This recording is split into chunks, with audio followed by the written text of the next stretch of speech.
A millionaire found a baby in the trash holding a photo of his wife. When he brought the baby home, the millionaire was paralyzed to see what his wife had planned. The rain battered the streets of Chicago, turning the metropolis into a dark, glistening maze. Oliver, a 45-year-old man, tall and elegantly built, walked briskly under his black umbrella. His brown eyes, usually filled with confidence, now reflected the exhaustion of a long business trip. The soaked Italian suit weighed on his shoulders, reminding him of the comfort of his mansion not far from there. As he crossed a narrow street, an unexpected sound cut through the constant noise of the rain.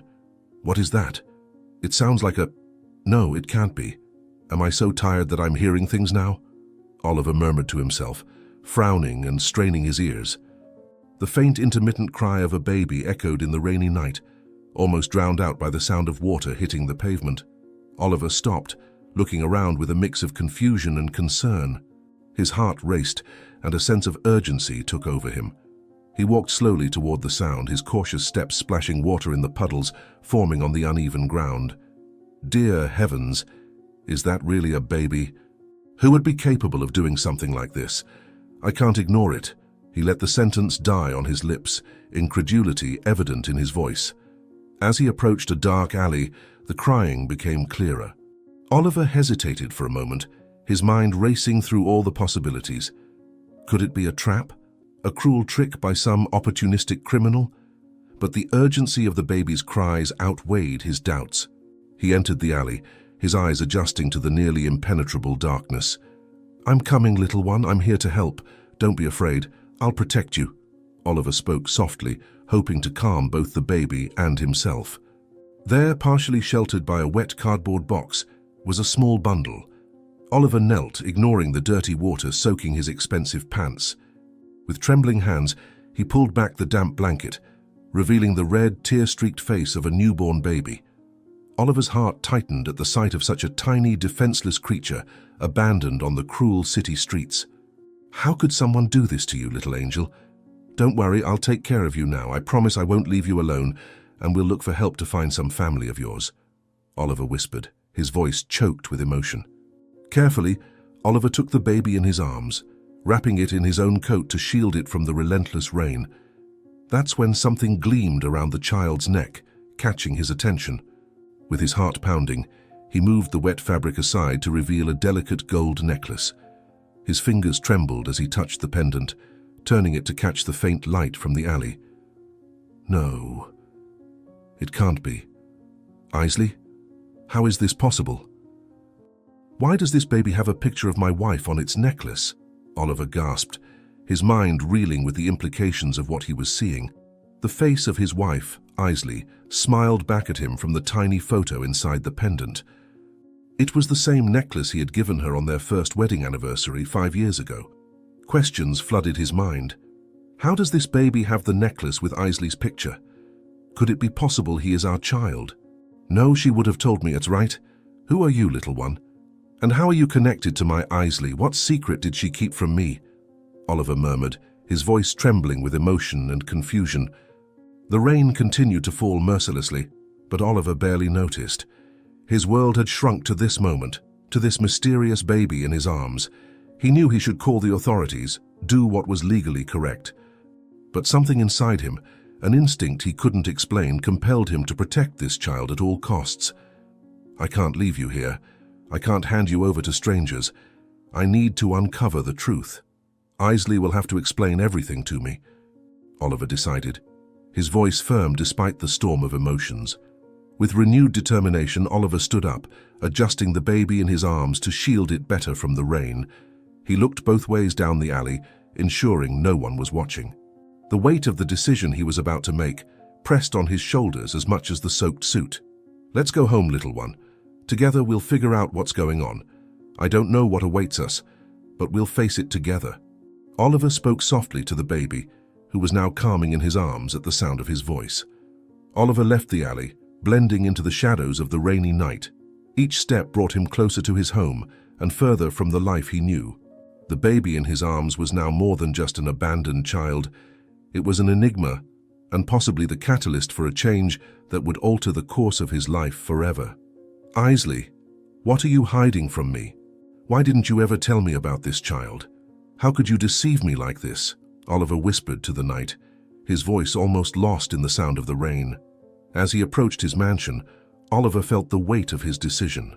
He knew that by crossing the threshold with this baby, he was embarking on a journey from which there would be no return. Unanswered questions swirled in his mind. How will Isley explain the photo?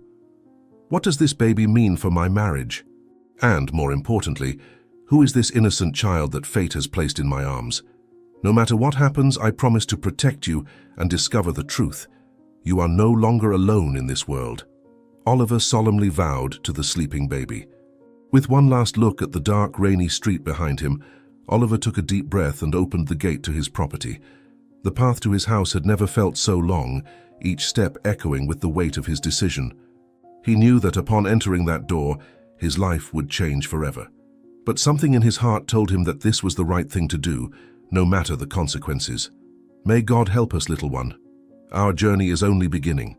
Whatever awaits us, we'll face it together, Oliver murmured, his voice mingling with the sound of the rain as he prepared to face the unknown. As he climbed the steps to his mansion, Oliver felt the baby shift in his arms. As if sensing the tension of the moment, he looked at the small face, now peaceful in sleep, and felt a wave of protectiveness he had never experienced before. Whoever this child was, he already felt a deep connection to them. I don't know who you are, little one, but you're already shaking the very foundations of my life. We may also change Isley's life for better or worse, depending on what the truth reveals to us, Oliver whispered, his voice filled with emotion. With one final deep breath, Oliver turned the doorknob and opened the door, ready to face whatever fate had in store for him and this mysterious baby that chance had placed in his path. Inside his mansion, holding the peacefully sleeping baby in his arms, oblivious to the drama about to unfold, the silence of the house was oppressive, broken only by the ticking of the antique clock in the entrance hall. Oliver hesitated for a moment, his hands trembling slightly as he held the small bundle. Isley, are you home? If you are, come here immediately. We need to have a serious and urgent conversation, he called, his commanding voice echoing off the marble walls. The sound of hurried footsteps upstairs made Oliver hold his breath. He heard Isley's voice before he saw her, her usual joy evident in her words. Oliver, my love. What a wonderful surprise. I didn't expect you so soon after that long business trip abroad, Isley exclaimed, descending the stairs. But her words died on her lips as she saw her husband's serious expression and the suspicious bundle in his arms. Oliver watched his wife closely, searching her face for any sign of recognition or guilt. Isley, a 40-year-old woman with a classic beauty rivaling movie stars, looked genuinely confused. Her green eyes, usually warm, were now wide with surprise and concern. Oliver, what is happening? What is that in your arms? And why are you so wet? Isley asked, her voice trembling slightly. With a deliberate movement, Oliver uncovered the face of the sleeping baby. The silence that followed was deafening. Isley stood motionless, her expression shifting quickly from confusion to shock and then to something Oliver couldn't decipher. Isley, I need you to explain this to me. I found this baby abandoned on the street, and he was wearing a necklace with your picture on it. What are you hiding, Isley? I need an explanation. How did this end up with an abandoned baby? Oliver said, his voice steady despite the storm of emotions inside him. Careful not to wake the child, Oliver revealed the necklace with Isley's photo. His wife's audible gasp filled the air, her eyes fixed on the small golden pendant. I don't understand. How is this possible? Is this some joke you're playing on me, Oliver? Isley stammered, taking a step back. Oliver stepped forward, his eyes never leaving Isley's face. He could see the panic growing in her eyes, the color draining from her cheeks. That's what I want to know, Isley. How is it possible? This baby has your necklace, the one I gave you on our first wedding anniversary. Do you have something to tell me? Oliver pressed, his voice rising slightly. Isley staggered, gripping the banister for support. Her hands were visibly trembling now, and Oliver could see she was struggling to breathe. Oliver, I can explain. It's not what you think, she began, but her voice faltered. The baby chose that moment to wake up, its soft cry breaking the tension in the air. Oliver looked down, trying to soothe the child, and when he looked up again, he saw Isley moving closer, as if mesmerized. "Let me see him up close, please, Oliver. Before I tell you what's going on, I need to be sure of something," Isley whispered, extending her trembling hands. Reluctantly, Oliver allowed Isley to come closer. She looked at the baby, her eyes filling with tears. Her hand gently touched the child's cheek, and a sob escaped her lips. "Oh my God. This can't be... Oliver, I can't believe this is happening to us," Isley murmured, her voice barely audible. Oliver watched the scene with a mix of confusion and apprehension. Isley's behavior wasn't that of a woman caught by surprise. Rather, it seemed like that of a mother finding something she had lost, searching for a hidden truth. It was something different. "Isley, please, stop stalling and tell me the whole truth. Who is this baby? What is going on?" Oliver pleaded, his voice now softer. Isley lifted her gaze to meet Oliver's, and what he saw there scared him. There was pain, fear, and something that looked like guilt. "Oliver, I never wanted you to find out like this. There is really something very important I need to tell you," she began, but before she could finish her sentence, her eyes rolled back and she stumbled backward. Oliver, still holding the baby, tried to reach her, but it was too late. Isley collapsed onto the marble floor with a dull thud, unconscious. Isley, wake up, please wake up, what is happening to you?" Oliver shouted, falling to his knees beside her, still holding the baby in one arm. The baby began to cry louder, frightened by Oliver's sudden movement and shout. Oliver's mind whirled, torn between concern for his unconscious wife and the need to calm the child in his arms. "It's okay, little one. Everything's going to be fine." "Isley, please don't do this to me. Wake up," Oliver murmured to the baby automatically, as his free hand checked Isley's pulse. With his heart pounding, Oliver realized he was living his worst nightmare. His wife lay unconscious on the floor, possibly needing urgent medical care, and he was alone with a mysterious baby somehow connected to her. What do I do now? How can I help them both at the same time? Oliver spoke out loud, panic rising in his chest. In that moment, looking at Isley's pale face and feeling the weight of the baby in his arms, Oliver knew his life had changed irrevocably. The secrets his wife was hiding, the mystery of this abandoned baby, all of it was now part of his reality. Still holding the baby, Oliver knelt beside Isley. Panic overwhelmed him as he saw his wife lying unconscious on the cold marble floor. "Isley, someone help me," Oliver shouted, his voice echoing through the mansion, trying to call the staff as he realized he needed immediate assistance, raising his voice even further. The sound of hurried footsteps soon filled the house. Odessa, the middle-aged housekeeper, and Michael, the butler, appeared running into the entrance hall, their faces pale with concern. Oliver, his voice trembling but firm, ordered, "Michael, call an ambulance and Dr. Arnold immediately. Tell them it's an emergency." While Michael rushed to make the calls, Odessa knelt beside Isley, checking her vital signs. Her eyes widened as she noticed the baby in Oliver's arms, but she wisely chose not to ask questions at that moment. "Mrs. Isley is breathing, sir, but her pulse is weak. We need to act quickly to help Mrs. Isley," Odessa informed. Oliver nodded, grateful for the efficiency of his staff, and carefully handed the baby to Odessa. Oliver turned back to his wife, holding her hand and caressing her face. "Help is on the way," he whispered, his voice choked with emotion. The distant sound of sirens announced the imminent arrival of the ambulance, marking the beginning of a journey that Oliver knew would change their lives forever. As they waited, Oliver couldn't stop thinking about the whirlwind of events that had led to this moment. The mysterious baby, Isley's necklace, her sudden fainting spell. It all formed a puzzle he was determined to solve. "Whatever the truth behind all this is, I'm ready to face it," Oliver thought, looking from Isley's pale face to the baby he had held in his arms. Minutes later, Oliver was seated in the hospital waiting room, his hands trembling as he held the baby in his arms. The ambulance had arrived quickly, and the paramedics had rushed Isley inside while he was still trying to comprehend what was happening. The doctors had asked him a few quick questions, but Oliver could barely concentrate, his thoughts circling around Isley and the necklace around the baby's neck. How could this baby be connected to Isley? I need to find out soon.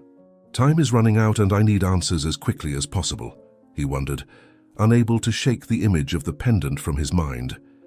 The emergency room door opened and a doctor stepped out with a tense expression. He walked over to Oliver, who was holding the baby in his arms. Instantly, he rose in one swift movement, his anxiety evident.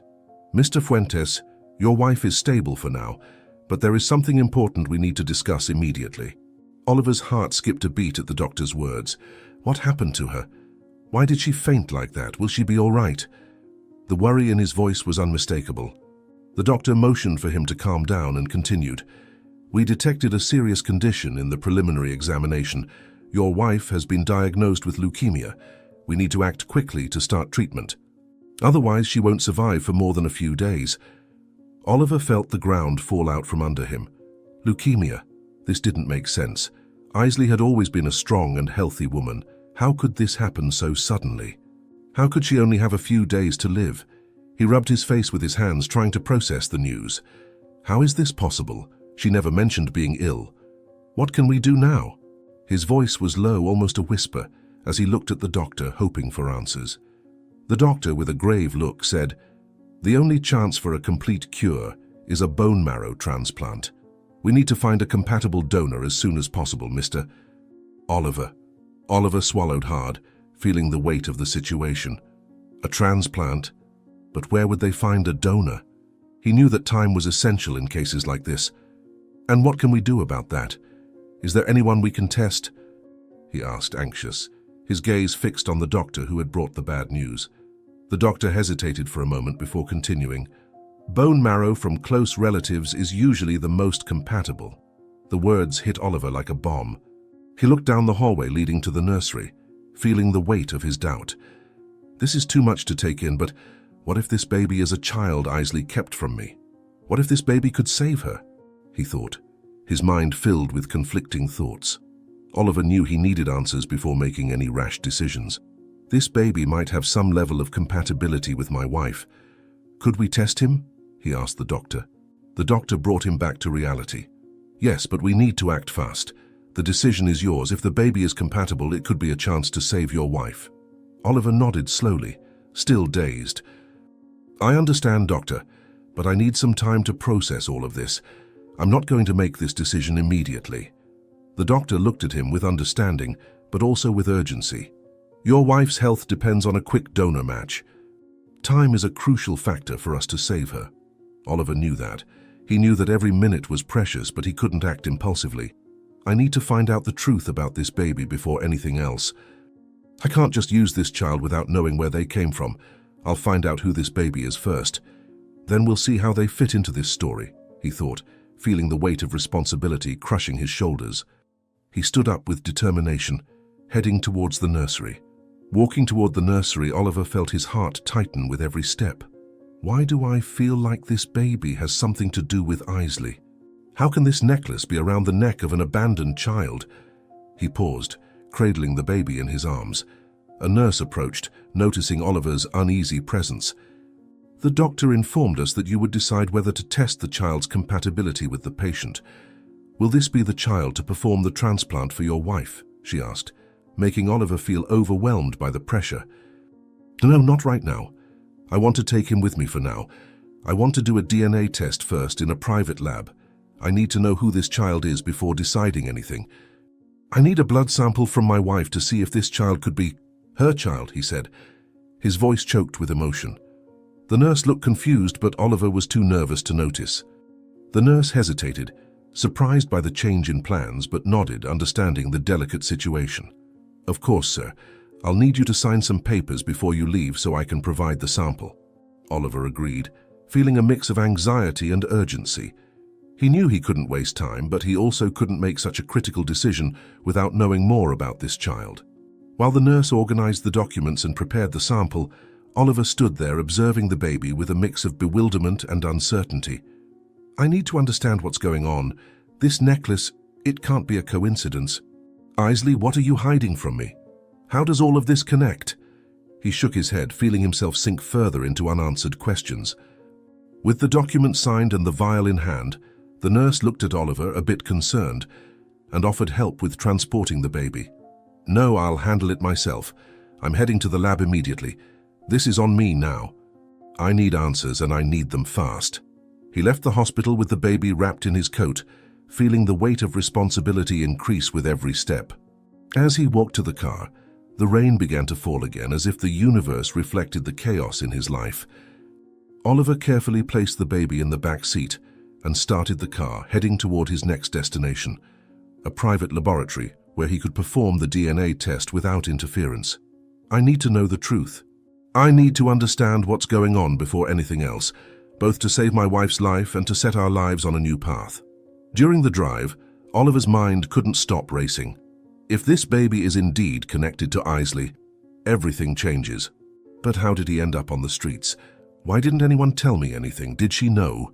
He wondered, gripping the steering wheel with sweaty hands, his heart pounding. He tried to stay calm, but the questions haunted him with every mile he traveled. Finally, upon reaching the laboratory, Oliver parked and entered hurriedly with the baby. The attendant looked at him curiously but didn't ask any questions. Oliver, direct and without hesitation, requested a DNA test. The attendant gestured for him to follow, and Oliver briefly explained the situation. The baby remained calm, as if unaware of the significance of the moment. This will give me the answers I need. I have to know the truth before doing anything. Oliver quickly filled out the paperwork, and the lab proceeded with collecting samples for the test. Oliver asked how long it would take to get the results, his voice full of urgency. "It may take a few days, sir, but we will do our best to expedite and deliver the results in a shorter time frame," said the man, and Oliver nodded, quickly thanking him. "I don't have days. My wife's life is hanging by a thread and every second counts. Please put in a rush request to get this test done in just a few hours. I won't spare any resources. I'll do whatever is required from you." While waiting for the lab procedures, Oliver felt the crushing weight of the decision still ahead. The future of his wife, his own life, everything seemed suspended in the balance. Everything depends on this test. If the baby is compatible, I'll have to confront Isley and find out why she never told me anything. If he's not, then I'll have to find another way to save her. He was immersed in thought when his phone vibrated in his coat pocket. Without thinking, Oliver answered. The voice on the other end was low, almost a whisper, but direct. "Mr. Fuentes, if you want to know the truth about the baby you found, come to the cafe across the street. I'll be waiting and I'll tell you everything. The answer is closer than you think." Oliver's heart leapt, feeling as if he were being watched. "Who are you? What do you know about the baby? How did you get this number? I want you to tell me right now who you are, or if you're working for someone." He tried to keep his voice steady, but curiosity and anxiety overflowed. The person on the other end just left the phone silent, then hung up, not giving the millionaire the answers he expected. Oliver was silent for a few seconds, trying to make sense of what had just happened. The call had a mysterious tone, and the promise of answers pulled him with irresistible force. He knew that even though he had requested urgency, he might find the truth faster by going to the cafe. He looked back at the lab, knowing the DNA test would bring part of the answers, but perhaps not all of them. Something told him the person on the phone might clarify what seemed like an impossible puzzle. Putting the phone back in his pocket, he left the lab with the baby in his arms, the weight of uncertainty still pressing on his shoulders. The rain fell harder now, but Oliver simply pulled the coat tighter around the child, shielding him from the heavy drops. "Isley, you have to tell me the truth, but in the meantime, I'll find out another way." He walked toward the cafe across the street, his heart pounding, knowing that the truth was waiting for him. Oliver crossed the street with quick steps, the baby shielded under his coat, feeling the cold rain soak his shoulders. The cafe was just ahead, a small yellow light illuminating the sign that swayed gently with the wind. He looked around, his heart racing. The weight of responsibility bore down on him, but there was something more now, a growing anxiety for the truth. If this person knows what's going on, why not just say it outright? What do they want from me? Upon entering the cafe, Oliver was met with the soft sound of background music and the smell of freshly brewed coffee. There were few people in the place, and he quickly searched for someone who might be waiting for him. Each table had only one or two people, no one who stood out. He sat at a table near the window with a clear view of the street, always alert. The door behind him swung open as another customer entered, but Oliver remained focused on the baby now sleeping in his arms. His thoughts were on edge, a mix of restlessness and urgency. "Whoever it is, I don't have time for games. I need answers now because time is running out. The waitress approached, and Oliver ordered a coffee, still looking around. The atmosphere in the cafe felt oppressive at that moment. Every movement in the place heightened his senses. He felt vulnerable, exposed as if he were being watched every second. He looked at the baby, still sleeping peacefully, and leaned forward, murmuring to himself, "No matter what happens, you're safe with me. No one will hurt you, I promise, little one." The coffee arrived and Oliver took a sip, trying to stay calm. The hot liquid went down his throat, but it didn't ease the tension. He looked at his watch, impatience growing. Where is this person? Why make me wait so long? He had barely finished thinking this when his phone vibrated. It was a message. "I am watching you, Oliver. Drink your coffee, and soon we'll meet. Rest assured." Oliver felt a shiver run down his spine. The idea of someone watching him at that moment, without him knowing who, made him even more anxious, trying every moment to maintain a steady posture. But the unease increased. Oliver looked around, trying to identify any face that seemed out of place. People continued in their conversations, laughing and drinking calmly, as if nothing was happening, but he knew that someone there was playing with him. "Why don't you come to me? What are you hiding? What's the real purpose of all this? Whoever it is seems to want to test me, to make me uncomfortable," Oliver thought, taking another sip of coffee, his eyes still scanning every movement around him. He adjusted the baby in his arms, his sense of protection growing by the second, as if something were about to happen. Shortly after, he felt a slight dizziness, a sense of imbalance that began to intensify unexpectedly. Oliver felt his body weigh more than usual. He tried to stand, but his legs gave way and he fell back into the chair, the baby still safely in his arms. Panic began to seep into his mind. No, this can't be happening now. I must have been drugged. I can't die or faint now. I need to save my wife and the baby, he murmured, feeling sweat trickle down his forehead. He looked at the coffee in front of him, realizing that something was terribly wrong. The dizziness grew, and his vision started to blur. The world around him seemed to spin as if he were trapped in a nightmare he couldn't wake up from. Oliver knew he had to protect the baby and couldn't let himself pass out. He held the baby tighter, trying to focus. Oliver's hands shook violently, and his mind was fighting to stay alert. He suspected that someone had slipped a substance into his drink and knew he needed help. The cafe door opened again, and Oliver, his vision hazy, tried to focus on who was coming in. Everything was spinning around him, and he couldn't make out faces. He tried to speak, but the words came out slurred. The baby, still safe in his arms, began to squirm, sensing Oliver's discomfort. "Please, everything's going to be okay. I'll protect you and nothing bad will happen to you, little one," Oliver murmured with difficulty, struggling against the darkness that was about to envelop him completely. Time passed indistinctly for Oliver, who drifted between consciousness and darkness. When he finally started to come to, he was lying on the floor of the cafe, his head throbbing as if it had been struck by a hammer. The first thing he did was look for the baby. His vision was still blurred, but he quickly realized the baby was no longer in his arms. Panic took hold of him, and he tried to stand, but his muscles were weak and his mind was still clouded. The cafe, once peaceful, was now deserted, with chairs overturned and the faint sound of footsteps receding into the distance. Oliver tried to think, but his mind was clouded by pain and fear. He dragged himself to the table, using it as support to stand as his vision began to slowly adjust. The desperation grew within him with each second that the baby was missing from his arms.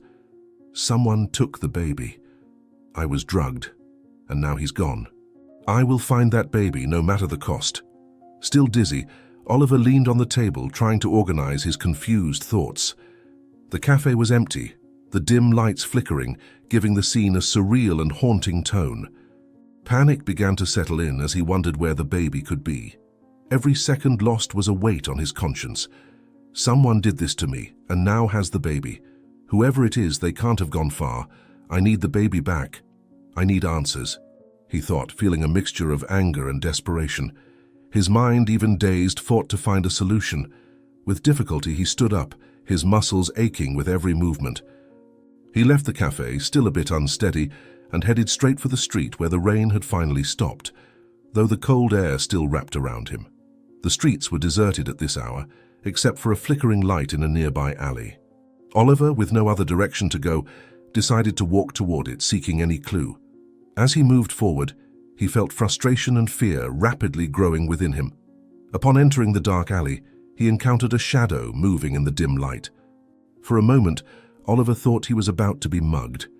A disheveled man with a scruffy beard and hungry eyes approached him with slow, uncertain steps.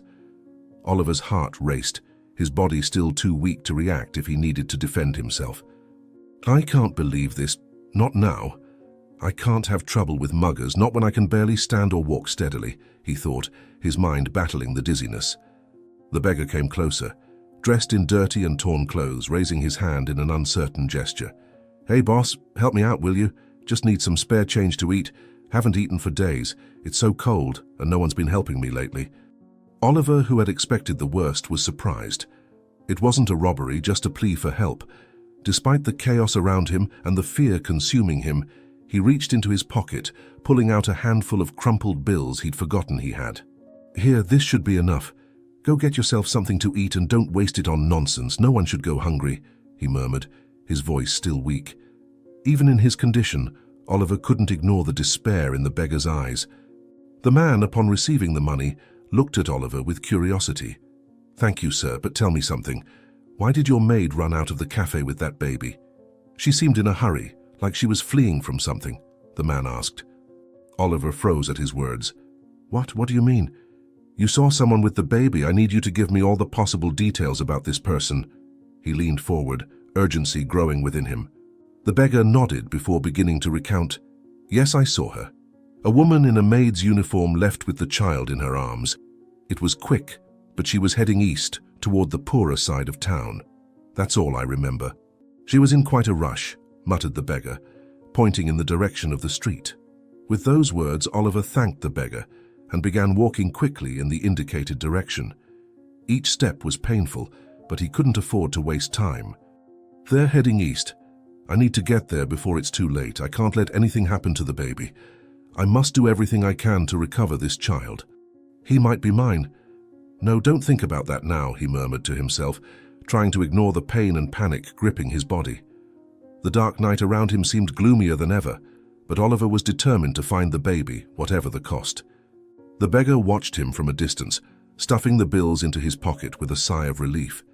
He didn't understand exactly what was happening, but he knew something bigger was at play. Oliver, for his part, continued walking eastward, his heart beating irregularly, anger and despair mixed into a single emotion. "I won't let them take this child from me. No matter who is involved, I will find them." Night enveloped Chicago in a dense, unsettling darkness. Oliver walked quickly, his mind racing with worry. The east side of town was known to be a dangerous area where crime thrived, and he knew there wasn't a moment to lose. Each street he turned onto seemed emptier and more sinister than the last. The streetlights flickered, casting long, distorted shadows on the uneven sidewalks. "She can't have gone far with the baby. I need to find them before something worse happens. Only God knows where this woman has taken the baby, and what terrible things could happen to him," he thought, quickening his pace despite the exhaustion weighing on his body. The poverty of the streets became more evident as he advanced. Run-down houses, peeling walls, and groups of people watching his passage with wary eyes. He knew this was not a place where he could feel safe, but that didn't matter now. Oliver walked, fighting against the growing despair. Every second, the image of the baby in danger pressed on him more. Tension was on every corner, and Oliver felt strangers' eyes on him. The alleys were filled with garbage, and the stench of decay filled his nostrils. The distant lights flickered, but no one seemed willing to leave their shelters. "With every moment I lose, the baby gets further away from me, and I lose my chance to save Isley. It doesn't matter if she lied or deceived me. She is still a human being, even if she may have betrayed my trust," he murmured to himself, trying to ignore the exhaustion and fear. Oliver knew the child's life depended on his speed and determination. Oliver stopped for a moment, trying to think of how to track someone in such a large, chaotic city. He looked around, realizing how vulnerable he was here, alone, in unfamiliar territory. He reflected constantly, trying to understand the motive behind taking the baby and fleeing. The answer was close, but it always seemed to slip from his grasp. He rubbed his face, trying to shake off the sense of helplessness. She could be hiding anywhere, but why head to this part of town, he wondered. As he moved forward, a group of men watched him from a corner, muttering to each other. Oliver quickened his pace, feeling the danger growing around him. His heart raced, his body still weak from the effects of the drug, but his mind focused on one goal, finding the baby. He knew that, at any moment, he could be approached or go down a path with no return. But none of that mattered as long as he hadn't recovered the child. I can't stop now. They're around here somewhere. I need to keep going, no matter how risky this may be. The streets became narrower, almost suffocating. The silence was interrupted only by the occasional sound of distant barking or hurried footsteps that disappeared soon after. He kept moving forward, even as his body begged for rest. Oliver felt sweat drip down his forehead, mixing with the dirt of the environment. Everything around seemed to work against him. I can't allow myself to falter now. I'm closer than ever. I must continue my journey, no matter the cost. As he turned another corner, Oliver spotted a worn-out building with a nearly faded sign swaying in the wind. The building looked abandoned, but something about it drew him in. It was an orphanage, he read, with difficulty. The sign, though old, still indicated it was a place for children in need. His heart raced again. He couldn't ignore the feeling that this place was important. It was a hunch, but perhaps the only one he had. Maybe she brought the baby here. Could this be where they're hiding the baby I'm looking for? He asked himself, struggling to understand the motives of whoever had done this.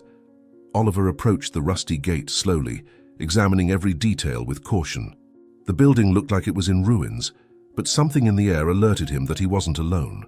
He looked around, making sure he wasn't being followed, and took a deep breath before entering. His heart pounded as he pushed open the gate, which creaked in protest, echoing down the silent street. I need to find out what's happening here. I won't leave without answers or let myself be fooled as I was at the cafe. The surroundings of the orphanage were desolate. Tall grass crept into the courtyard, and the windows were shattered. Oliver wondered if anyone was even inside. He thought deeply as he walked cautiously. Each step made the floor creak, heightening his tension. He knew any noise could alert whoever was inside, but he had to check. If I find someone here, I need to be ready for anything, he murmured softly, feeling the weight of tension increase with each second. When he reached the main door, he hesitated for a moment before pushing it open. The door creaked and slowly revealed a dark, poorly lit corridor. Oliver stepped in, catching the smell of mold and dust. The place looked abandoned for years, but he knew that didn't mean it was empty. He took a deep breath, trying to calm his racing heart, and continued down the hallway. I can't give up now. If the baby is here, I'll find him, and everything will be resolved. As he walked through the orphanage's interior, Oliver was increasingly consumed by a sense of discomfort. The peeling walls, the broken furniture, everything indicated that the place had been uninhabited for a long time. Yet somehow he felt something was wrong. He kept asking himself, there must be an explanation, something I still can't understand. Why do my instincts scream that she brought the baby to a place like this? The mystery seemed to deepen with every step he took. Suddenly he heard a noise in the distance, as if something had been moved or knocked over. Oliver stopped, his body tensing immediately. His instincts told him to keep going, taking even more cautious steps and staying alert for any further sounds. He knew he was walking into the unknown, but he had to continue. I will find him.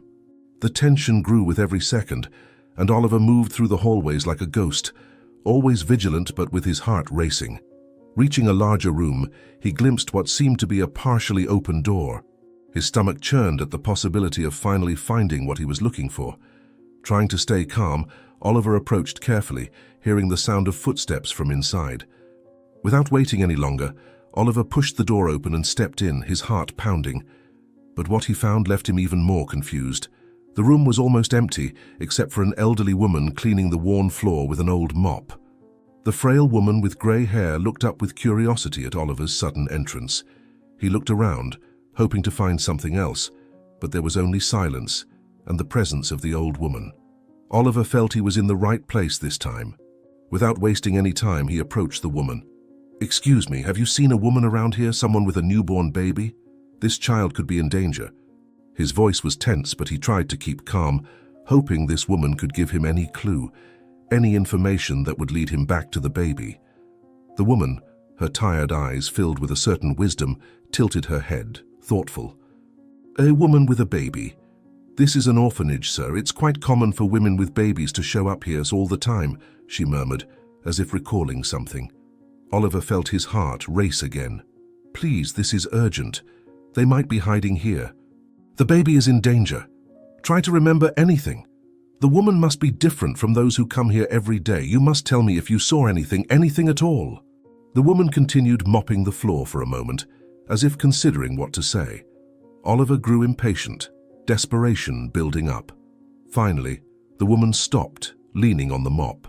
Her eyes met Oliver's, and something in her expression changed. "I did see a woman acting very strange, but there's something you need to know first." Her voice was calm but carried a weight that sent a chill down Oliver's spine.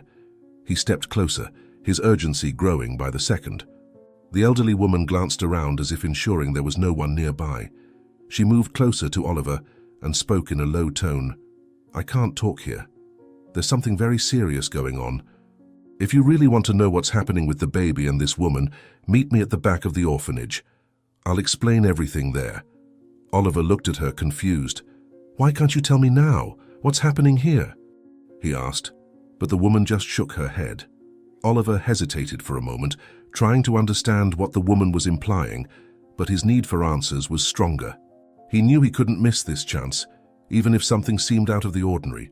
"All right, I'll go, but please don't make me wait. I need to find the baby. It's a matter of life and death," he said, and the woman nodded slightly, pointing to a door at the back of the orphanage indicating where the meeting would take place.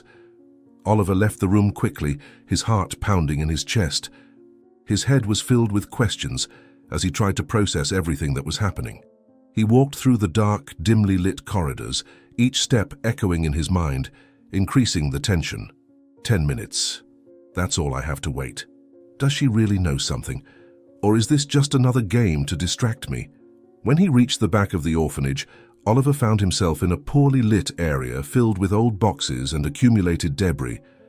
It was a place forgotten by time where shadows seemed to move ominously. He looked around, waiting for the elderly woman. He felt vulnerable and alert, with tension growing by the second. She said she'd be here, but why all the secrecy? Could I be followed? What does fate have in store this time? Time passed and Oliver began to feel increasingly uneasy. The darkness around him seemed heavier now, and the silence was suffocating. His mind was filled with questions, and he didn't know if he was about to uncover something important or if he was walking into a trap. Every sound seemed amplified, and the feeling that something was terribly wrong intensified. Suddenly he noticed something on the ground near a pile of boxes. Oliver approached slowly, his stomach churning as he got closer. Then his heart stopped for a moment. The elderly worker was lying on the ground, completely still. Oliver knelt beside her, touching her wrist with trembling hands. There was no pulse. She was dead. Oliver was in shock, and panic seized him. He looked around, trying to make sense of what had happened. She knew something. And now, she's dead. What does this mean? This can't be a coincidence. Whoever did this is closer than I thought. Someone killed her before she could speak. Oliver stood up slowly, his body flooded with adrenaline. The only thing he knew was that he was more deeply involved than he could have ever imagined. After a few seconds, still trying to process what had happened, he noticed something glinting faintly near the woman's hand. A cell phone, partially hidden within the folds of her worn coat. Oliver, still with trembling hands, picked up the phone. He knew it might hold the answers he needed. He unlocked the phone, which was still functional, and began searching for any clues, anything that might reveal what was happening. There was one last message sent. Oliver frowned as he opened the conversation. The recipient was an unknown number, and the message simply read, "Take him to the address in the suburbs. That's where they'll find the answers." Oliver felt the blood turn cold in his veins. The baby had been taken somewhere, and now he finally had a concrete lead. "The suburbs, they're waiting for me there. I need to hurry and put an end to this endless ordeal." He knew he couldn't waste any more time. Whatever was happening was more dangerous than he had ever imagined. Adrenaline coursed through his body as he rose, determined. Holding the elderly woman's cell phone with the message still flashing on the screen, Oliver left the back of the orphanage, his heart pounding. He had a new destination, and the truth awaited him in the city's suburbs. With one last glance at the fallen woman, he murmured, "Now I know where to go. I won't let them hurt this child. I promise I'll find out what happened and save the baby. You didn't die in vain." And then he disappeared into the night, heading toward the next chapter in his desperate search. After making an anonymous call to the police about the woman who hadn't survived, Oliver began to drive frantically along the winding road leading to the suburbs, feeling the weight of the darkness around him. The elderly woman's phone sat in his lap, the message on the screen still pulsing in his mind. The address was unfamiliar to him, but the sense that he was approaching something dangerous accompanied him with every mile. Oliver kept his gaze fixed on the empty road. This was the moment to confront the mystery that had haunted him since he found the baby. Somehow, he knew that the answers he sought were close. The car stopped in front of an old semi-abandoned house covered in weeds and surrounded by an oppressive silence. Oliver felt a chill run down his spine as he looked at the structure before him. He took a deep breath and stepped out of the car, observing the darkness enveloping the place. The house held something sinister, an invisible presence that seemed to watch him, waiting. "This is it. This is where they are. The baby is in there. I'm absolutely certain that this time, I'll get the child back and save my beloved wife as soon as possible. My family depends on me." With cautious steps, he walked toward the door, feeling his heart race. As he pushed open the front door, a long, high-pitched creak echoed through the empty house. Oliver entered, his eyes gradually adjusting to the interior darkness. The house was practically deserted, with old furniture draped in dusty sheets. The silence was absolute, interrupted only by the soft sound of his own footsteps. He looked around, trying to control his growing anxiety. Every corner of the house seemed to hide a secret, and the tension in the air only increased. Suddenly, a faint noise from one of the rooms caught his attention. Oliver felt his body tense. He walked toward the sound, his muscles taut and his senses alert. "I'm not alone here," he thought, feeling his heart race. The door to the room was slightly ajar and he pushed it open slowly, trying not to make a sound. Inside, dim light illuminated the silhouette of a woman holding a baby in her arms. Oliver stopped, the breath escaping his lungs. But what made him lose his breath wasn't just the sight of the baby. It was the woman's face. It was Isley. Oliver froze for a moment, unable to process what he was seeing. "This can't be. It's not possible. Am I seeing things? Am I hallucinating?" Isley. "No. How can this be happening?" he murmured, his mind spinning in a whirlwind of confusion. His voice trembled, and he took a step back, trying to distance himself from the impossibility before him. The woman, sensing his presence, turned slowly, each movement seeming deliberate, calculated. Her expression was calm but carried something dark, a disturbing tranquility that Oliver couldn't interpret. The woman, with a soft yet deep voice that left him even more unsettled, said, "I knew you would come, Oliver. There was no other option, was there? You always seek the truth, even if you aren't ready to face it. And here you are, exactly where I knew you would end up. But tell me, were you prepared for what you'd find, to face what's been hidden from you for so long?" She paused, watching him, her gaze heavy. "It doesn't matter. Fate brought us here, and now there's no turning back. You want answers, I know, but are you ready to hear them? Are you ready to discover that your life, the life you thought you knew, was built on lies?" Oliver took a step forward, still confused by the resemblance. "Isley? No, you're not her. Who are you? What is happening? How is this possible? Who are you?" He stammered, trying to piece things together, but the sight of the woman and the baby left him increasingly unsettled. She gave a slight, enigmatic smile. "I'm not Isley, but you recognize me, don't you? We share the same face, the same blood." Oliver felt the ground shift beneath his feet. The woman looked down at the baby in her arms and sighed before answering, "My name is Days. I'm Isley's twin sister, the sister she never told you about, the sister who was abandoned in childhood." Her words cut through the air like a sharp blade. Oliver felt a wave of shock course through his body. Twin sister? Abandoned? Isley never said anything about you. Why would she hide something like this? He couldn't believe what he was hearing. How could Isley never have mentioned her? He needed answers, but the situation was only getting more confusing. Days gave a faint smile, but her eyes remained cold. She forgot me, Oliver. She was raised in a life of privilege while I was left behind, rejected. No one ever cared about me, not even our parents. And now, here you are, looking for this baby. But the question is, what do you really know about him? There was a deep bitterness in her voice, something Oliver couldn't ignore.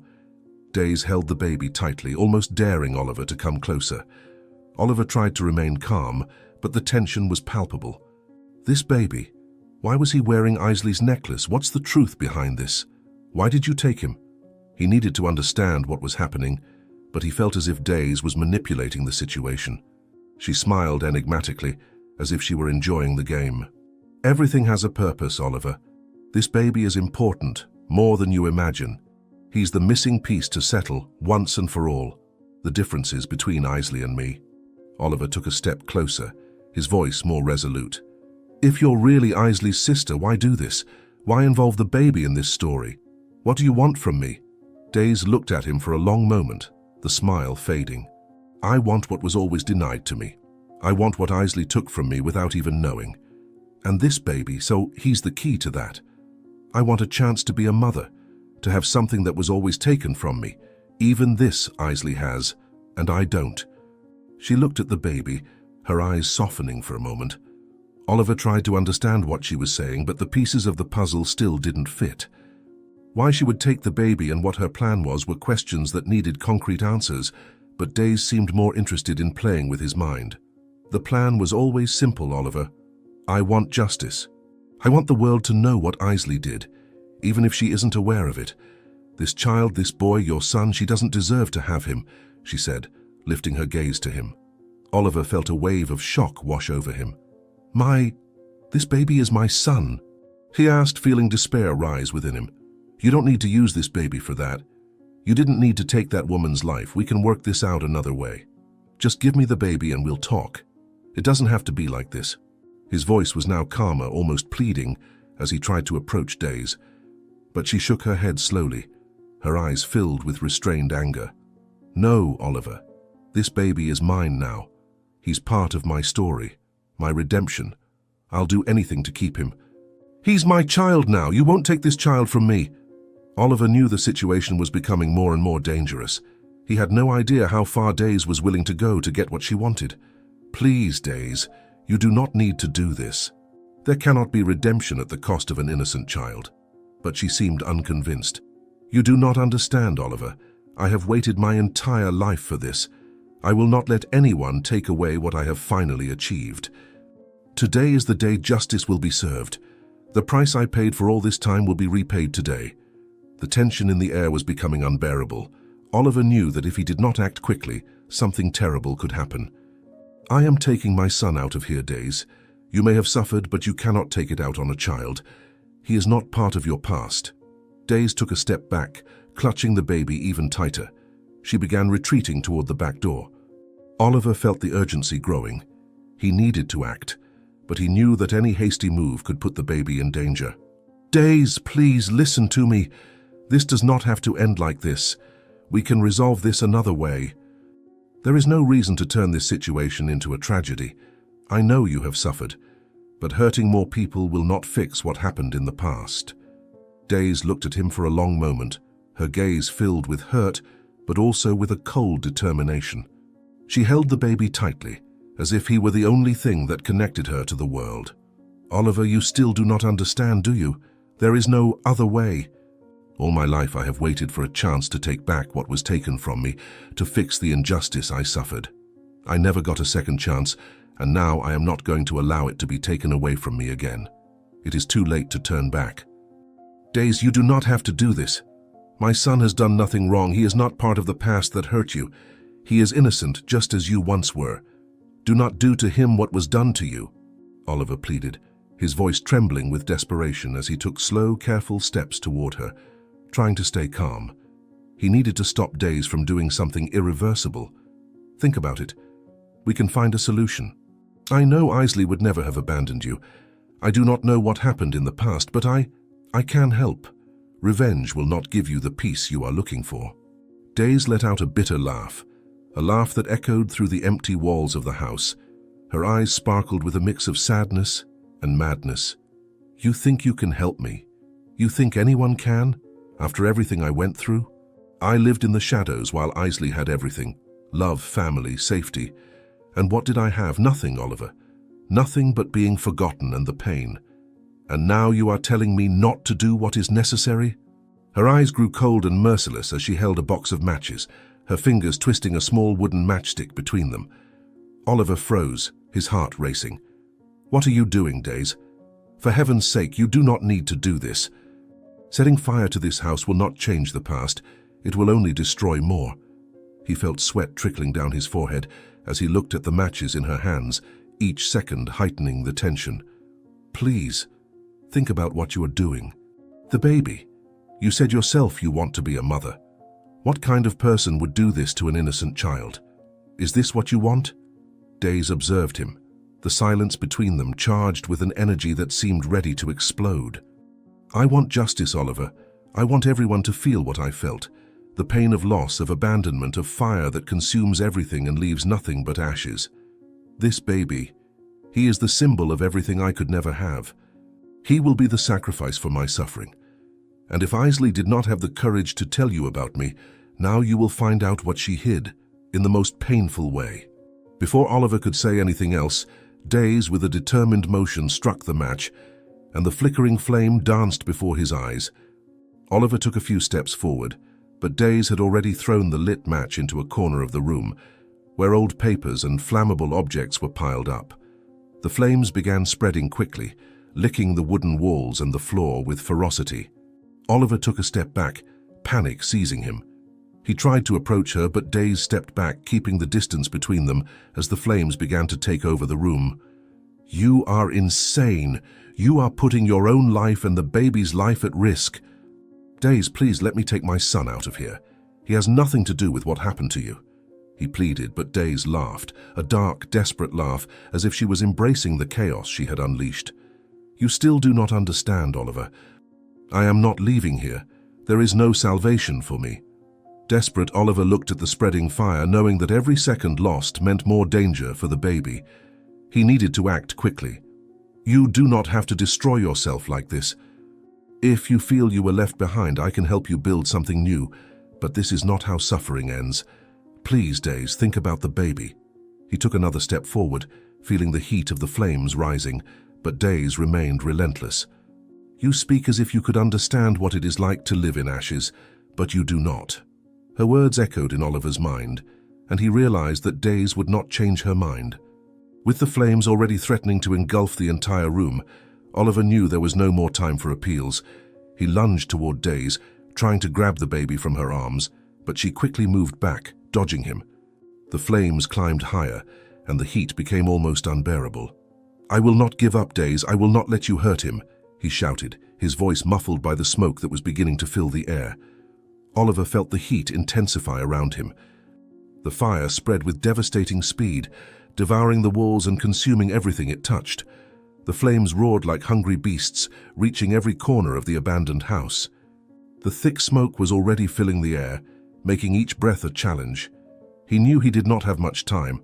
The baby was in danger, and Days seemed completely surrendered to the chaos she had created.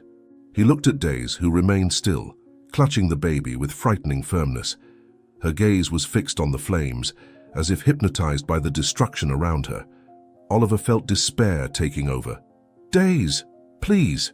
It does not have to be like this. Let me save the baby and we can leave here. There is still time," he shouted, his voice hoarse from the heat and smoke as he slowly approached her. Days raised her eyes, a sad, resigned smile on her face. "Oliver, do you really think there is salvation for me? Some people do not want to be saved. I am one of those people." Oliver felt his heart tighten, but he could not give up. "No. You may not want to save yourself, but the baby has done nothing wrong. He does not deserve to pay for this. Please, Days, let him go. I promise I will do whatever it takes to help you. It does not have to be like this." He held out his hand, his eyes fixed on the baby who was so close and yet seemed unreachable. Days hesitated for a moment. Something in Oliver's gaze made her waver, as if a part of her wanted to believe there was still a way out. but the anger and pain she had carried for years were stronger. She looked at the baby, then back at Oliver, with a look of deep regret. "You will never understand. Isley had the life that was denied to me. This baby represents everything I never had. I am not giving him up." Before Oliver could respond, a beam from the ceiling fell, crashing to the ground with a loud bang that reverberated through the house. The fire was now out of control and the smoke was suffocating. "Days, please, there is no more time. If we do not leave now, we are all going to die." Oliver tried to take another step toward her, but Days backed away, holding the baby even tighter. Oliver felt a wave of desperation, but also of adrenaline. He knew that if he did not act at that moment, it would be too late. Ignoring the heat that felt like it was burning his skin, he lunged toward Days. She tried to resist, holding the baby tightly, but Oliver managed to carefully grab the child and pull him from Days' arms. The baby's cries echoed through the room as the flames roared around them. "Days, I have to get him out of here now," Oliver shouted as he wrapped the baby in his coat, protecting him from the heat and smoke. "You can hate me. You can want to burn this house to the ground, but the baby will not die here. I will not allow it." He took a step toward the door, but when he looked back, he saw Days standing in the middle of the room, tears streaming down her face. Oliver hesitated for a moment, holding the baby securely in his arms. He knew he could just leave the house, save the child, and let Days stay behind. But he could not do that. He could not let Days destroy herself along with that house. "Days, I am not leaving here without you. No matter what you think happened in the past, you do not deserve to die like this. I will not let you do this." Days shook her head, still overwhelmed by years of accumulated pain. "Oliver, you are a fool if you think you can save everyone. I have already made my decision. Leave me. Save yourself and the baby, that is what matters now." But Oliver, with his heart racing and the smoke making each breath a struggle, took another step toward her. "I am not abandoning you, Days. I promised myself I would find a way to resolve this, and that is what I am going to do. No matter what you think you deserve, I will not let you die here. I will not let the fire take you. I have the baby. Now it is your turn." He looked directly into her eyes, challenging her to let go of her self-destruction. Looking at the intensity in Oliver's eyes, Days seemed to hesitate for a brief second. But before she could respond, the flames rose even faster, and the heat became almost unbearable. Another beam fell from the ceiling, blocking the exit Oliver had intended to use. Now, they were trapped. Everyone was now stuck inside the house. The sound was muffled by the smoke filling the room. He held the baby tighter, trying to protect him while looking around for a way out. "Days, we have to find another exit. If we stay here, we are all going to die." His heart pounded in panic and he knew time was running out. Days looked at the flames around them, her expression slowly shifting from resignation to something close to fear. "Oliver, what do you want me to do? There is no way out of here." Oliver shook his head, determined. "There has to be. We will get out, you, me, and the baby. I just need you to trust me. There is always a way out, even if we cannot see it now. But if you give up, if you surrender, it will be too late." His voice echoed through the burning room, and he knew he was speaking not only to Days but also to himself. He had to believe there was a solution. The smoke was getting thicker, and Oliver could feel weakness taking over. He knew he could not afford to falter now. "Please, Days, listen to me.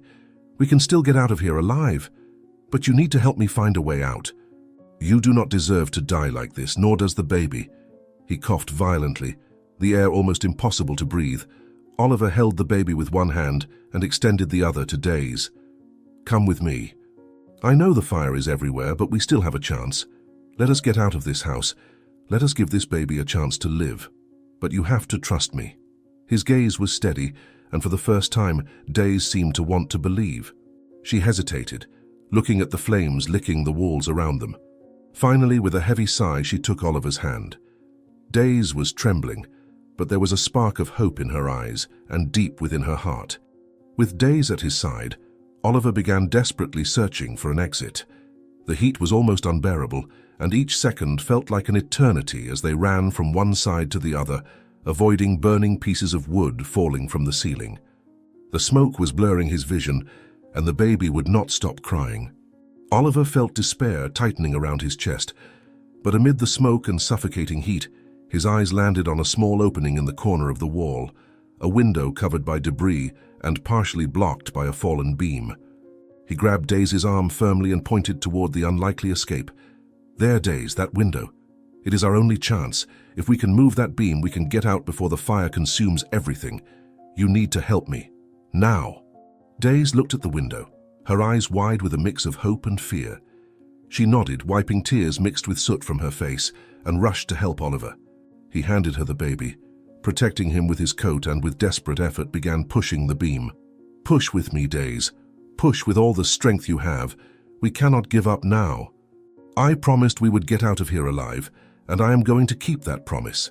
Daisy, with renewed determination, used all her strength, and together they managed to move the beam enough to clear the window. Oliver, breathing heavily, opened the way and pushed Daisy and the baby out before climbing through himself, just seconds before the house collapsed completely under the flames that almost prevented him from saving everyone, and also Isley, whose time was nearly up. Right after that tragic moment, Oliver collapsed to his knees on the cold asphalt as they escaped the burning house. The fresh night air felt like a blessing after the suffocating heat and smoke, but he was still gasping, struggling to breathe. The smoke he had inhaled during those last moments had almost left him breathless. With the baby safely in his arms, he looked over at Daisy, who was also exhausted, her face covered in soot and her eyes staring into the distance. The sound of police and fire truck sirens echoed in the street, adding to the tension that still lingered in the air. Oliver, watching the flames consume what remained of the house, knew the nightmare was not over yet. He looked down at the child in his arms, who had finally stopped crying. The little one seemed unaware of the chaos around him, his eyes half closed, still frightened by the noise and confusion. Oliver felt the weight of that moment. He had saved the baby, but everything around him seemed to be crumbling. "I will not let this be the end for him, not after everything we have gone through and what we still have to face ahead," he thought, determined to protect the baby, even when the world around him seemed to be falling apart. Daisy remained silent, her body slumped in defeat. There was nothing more she could do, and Oliver knew the police were on their way. "Daisy, it is over. There is nothing more to do. You need to surrender. This cycle of destruction, it cannot continue. No matter how much the pain has consumed you for so long, we cannot let it define our lives. Think about what you have done. Think about what is at stake." Oliver took a deep breath, trying to find some peace amid the chaos, but his words were filled with sadness. She looked at him, her eyes filled with a pain so deep it seemed impossible to erase. I do not know who I am anymore, Oliver. I spent so long being someone who should not exist that now there is nothing left of me, not even the baby. What do I have now?" Daisy looked at the baby in Oliver's arms, but her gaze no longer held the intensity it once did. The desperation that had driven her seemed to have extinguished, and all that remained was the acceptance that the end was near. Oliver held the baby more tightly, feeling the weight of that life in his hands. "What remains, Daisy, is what you choose to do from here on. You can continue down the path of destruction, or you can somehow find a way to start over. It might be too late to change the past, but it is not too late to let the future be free from the same darkness. You still have a choice." His words were calm, but carried a silent plea. He did not want to see Daisy wither away any more than she already had, even with all the wrongs she had committed. At that moment, the sirens grew louder, and the police finally arrived. Cars with flashing lights stopped in front of the burning house, and officers quickly got out, assessing the situation. Oliver looked at Daisy one last time before standing up, still holding the baby firmly. "Do not run, Daisy. Please. It will only make things worse. You need to face what you did, but you can do it with dignity. Surrender now. I am asking, please. Do what is right. Life rewards those who do good and take responsibility for their actions." She stood motionless for a few seconds, watching the officers approach. There was a glimmer of resignation in her gaze, as if, in that moment, all her internal struggles, the hatred, and the vengeance she had carried had finally been exhausted. Daisy slowly raised her hands, looking at Oliver one last time. You always believed you could save everyone, did you not? I really wanted to believe I could be saved too, but some people are beyond redemption." Daisy's words were soft, almost whispered. echoing in the silence that followed. The officers reached her, handcuffing her hands firmly but without brutality. Days, it is not about redemption. It is about accepting the consequences and moving on, no matter how difficult that may seem. You can still change, Days. There is still time. Think about it. Oliver spoke as he watched her being taken by the police. This was the end of a tortuous journey for Days, but also the beginning of something new. She was placed in the police car, the sound of the doors closing resonating through the street. The baby, who had been crying before, was now quiet in Oliver's arms, as if sensing the immediate danger had passed.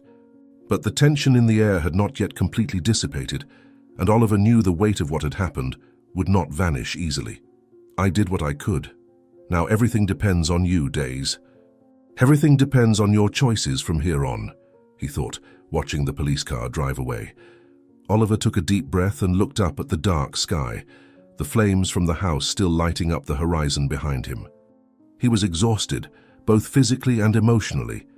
The past few hours had been a test of his strength and sanity. I don't know how I'm still standing, but what matters, little one, is that you're safe and that you really are my son. The child I've always dreamed of having. The miracle is here.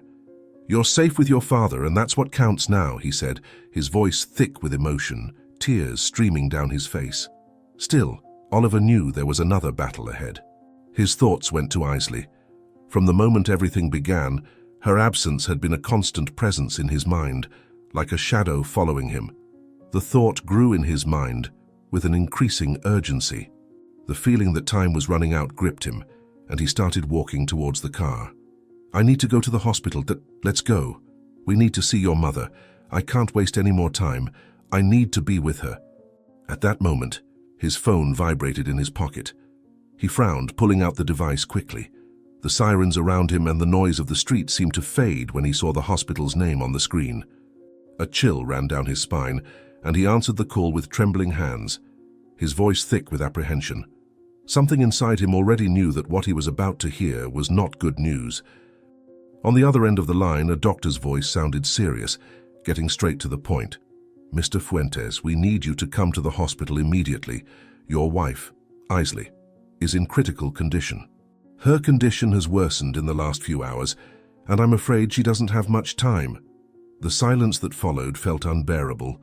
Oliver stood still as if the world had stopped spinning for a moment. He felt the air leave his lungs and words became difficult to form. Fear gripped him. He had been through so much that night, fought the impossible to save the baby, and even Days, but now his wife was on the brink of death. Isley is dying? I'll be there as fast as I can. I'm on my way, bringing our son. Oliver's voice broke at the end, and he hung up the phone, still trying to process what he had just heard. He looked down at the baby, his eyes misty, feeling a tremendous pain in his chest. I fought for you, my son, but now I might lose the person I love most in this world so unexpectedly. I can't lose her. Not now. Not like this. Confusing thoughts filled his mind as he tried to find the strength to keep going. The image of Isley in her final moments haunted him, and he knew he had to rush to be by her side. As he held the baby tighter, a wave of despair washed over him, but also a sense of responsibility. He had saved one life but was on the verge of losing another. I know you're just a child, and maybe don't understand this now, but what I did today was for you. But now I need to save Isley. I need to save your mother and our family. I need to be with her. I can't let her leave alone. Oliver tried to hold back his tears, but they insisted on falling. The lights from the sirens still illuminated the street, and firefighters were now battling to control the flames. Oliver gave one last look at the scene, realizing how destroyed the world around him was. I survived the fire, but I don't know if I'll survive what's to come. He carefully placed the baby in the back seat, closed the door gently, and got into the car. The hospital wasn't far, but at that moment, every mile felt like an insurmountable obstacle. In his car, Oliver drove at high speed through the deserted city streets, his heart pounding furiously in his chest. The silence inside the car was heavy, contrasting with the sound of the tires tearing through the wet asphalt. The baby, wrapped in his coat, breathed irregularly in the back seat. Each time Oliver glanced in the rearview mirror, he saw the small, fragile body and felt a growing terror grip his soul. Please, God, give me strength. Don't let all this have been in vain. Not after all the hell I went through tonight. I need to get to the hospital. Isley, the baby.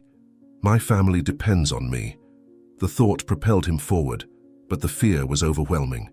When he finally arrived at the hospital, Oliver nearly stumbled as he got out of the car, the exhaustion and physical fatigue taking over his body. He opened the back door with trembling hands and took the baby, who was now even more still than before. Please, please, Kai, stay with me. We're almost there. Have strength, my son. For everything you've gone through and are going through so young, I believe in you and your strength, he murmured as he hurried toward the hospital entrance. Each step felt heavier than the last, as if the weight of responsibility was crushing his shoulders. The automatic doors opened with a soft noise, and Oliver entered the reception with a desperate look. I need help. Please, the baby. He was in the middle of a fire. Please save my son. He's so young, and he's also my wife's only chance. He'll donate his marrow to save her. Don't let me lose my family. Oliver shouted to the medical team, who rushed toward him as soon as they saw the panic in his eyes and the child's fragile state. We need an emergency team now. He's having breathing difficulties. We need to stabilize him immediately, shouted one of the nurses as she took the baby from Oliver's arms. Oliver stepped back, his heart shattered as he watched the medical team rush the baby towards the emergency area. His legs weakened and he leaned against the wall, panting. He fought to keep his composure, but the image of the fragile, almost motionless baby haunted him. Oliver tried to convince himself that everything would be okay, but fear refused to let him rest. He thought he had done everything he could, and now it was out of his hands. As he watched the scene unfold before him, a doctor approached. Mr. Fuentes, we understand the severity of the situation. We are stabilizing the baby and preparing him for testing and the marrow transplant, but he is very weak. The fire appears to have caused severe respiratory complications. We will do what we can, but we cannot guarantee anything at this time. The doctor's words felt like a stone pressing on Oliver's chest, intensifying his despair. But he has to survive, Doctor. He's just a child. He's strong. And he's also the only hope to save my wife. He needs to donate the marrow. Isley is dying. If something happens to him and her, I can't lose them both. You have to do something. You have to save the baby. Oliver's voice cracked as he tried to control his emotions. He knew he was on the verge of breaking down, but he needed to keep hope alive, to believe there was a chance, no matter how small. The doctor nodded, his face grave. We are doing our best, Mr. Fuentes, but you need to understand that the baby is in critical condition.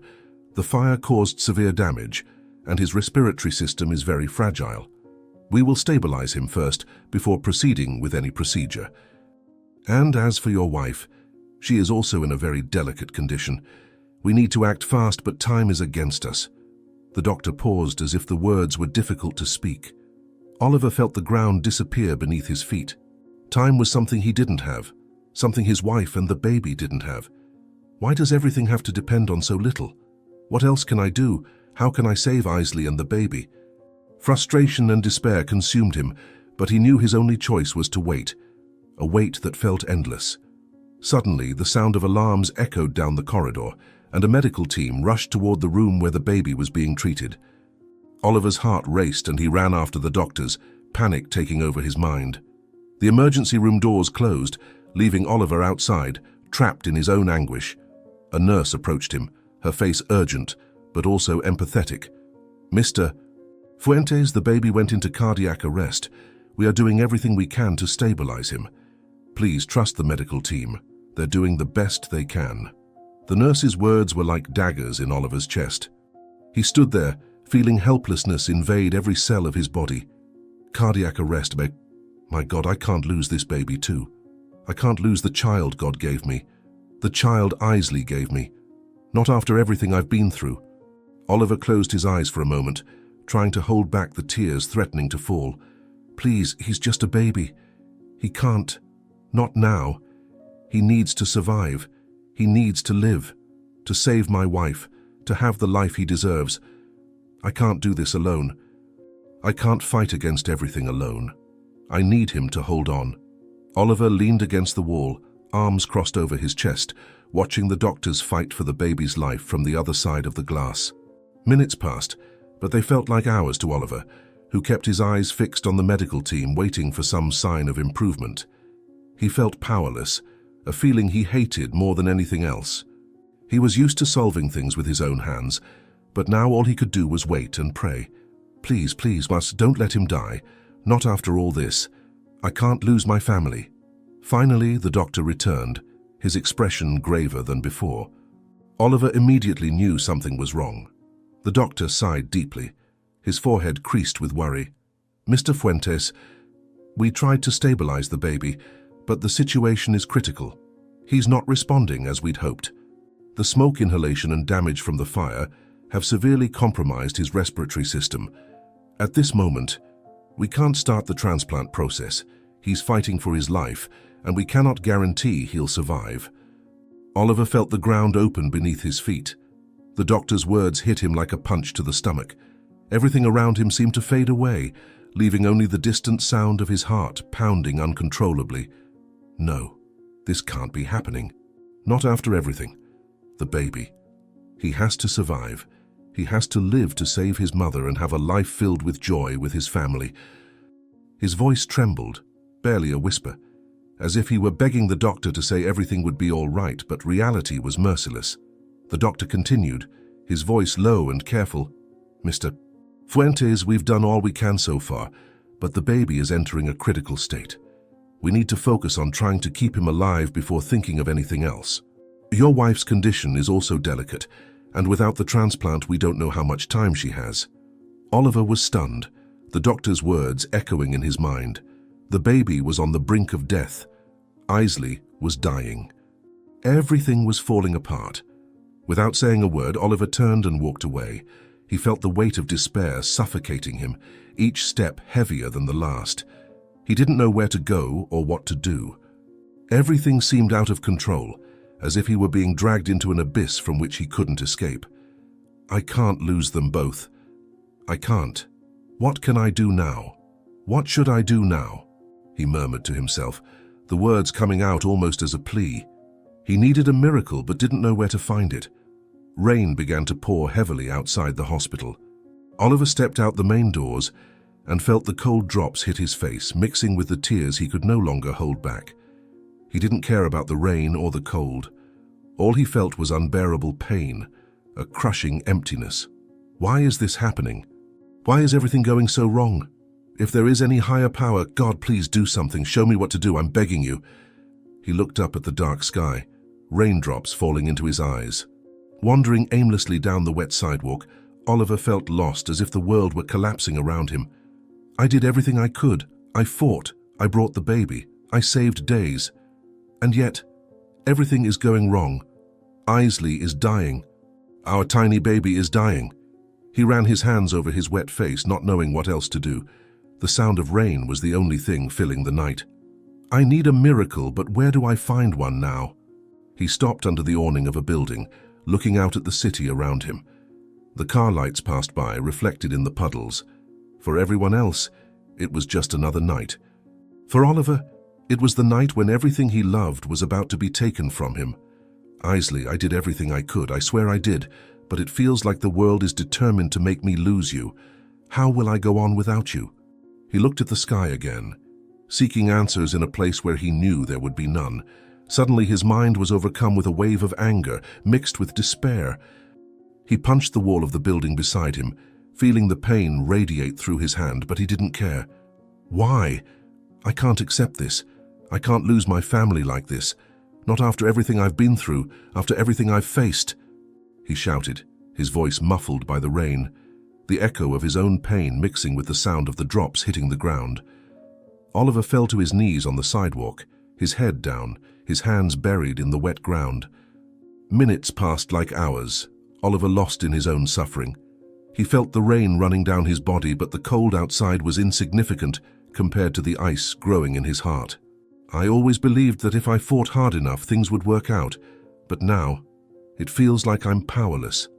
I don't know what else to do, he murmured to himself, his voice weak, as he felt hope slipping away.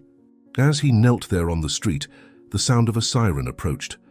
Oliver slowly raised his head, watching an ambulance pass by quickly. All I can do now is wait, wait for something, anything to happen. Because the way things are, I don't know how to bear this pain anymore. He stood up slowly, his body weighed down by exhaustion and sadness, and began to walk aimlessly, wandering as if he had lost his grip on reality. The rain poured heavily over the city, drenching every corner, every street, as if the sky was crying along with Oliver. Every drop that hit his face mixed with his tears, which he could no longer hold back. Despair consumed his body, and he could barely think straight. His knees gave out and he collapsed on the wet sidewalk, not caring who was passing by, not caring about the world around him. The only thing that mattered now was that he felt powerless. His heart beat in an erratic rhythm. The sound of the rain drowned his sobs, but not the chaotic thoughts in his mind. Why is everything falling apart like this? Why, after everything I've been through, am I on the verge of losing them both? I can't accept this, I can't. Oliver clenched his eyes shut, his face turned to the ground, his hands clutching the cold, muddy asphalt.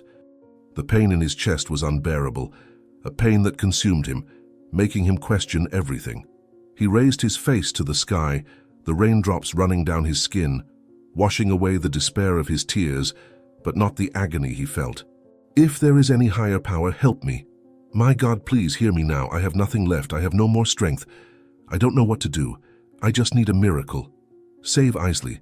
Save the baby. They don't deserve this. I'm begging you. Do something. Anything.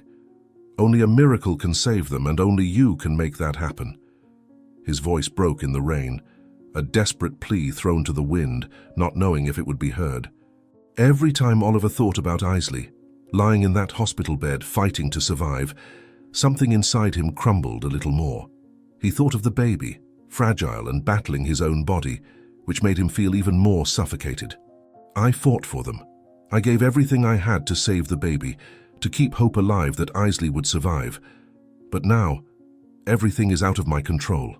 I've done all I could, and still it's not enough. God, please, show me that there is still hope. With every second that passed, Oliver felt his strength leaving him, his physical and emotional exhaustion weighing down on him. His knees sank into the wet ground, and the cold began to seep into his bones, yet he didn't move. What am I waiting for? I'm waiting for a miracle, but what will really change? Is anyone listening? Is there still a chance to save them? He thought, almost without the strength to speak aloud. Oliver closed his eyes and pressed his hands against his chest, as if he were trying to hold together the pieces of his heart that were breaking apart. Isley, I promised you I would do everything to save you, and here I am, doing all I can. But it feels like the world won't give us a chance. Am I destined to lose you?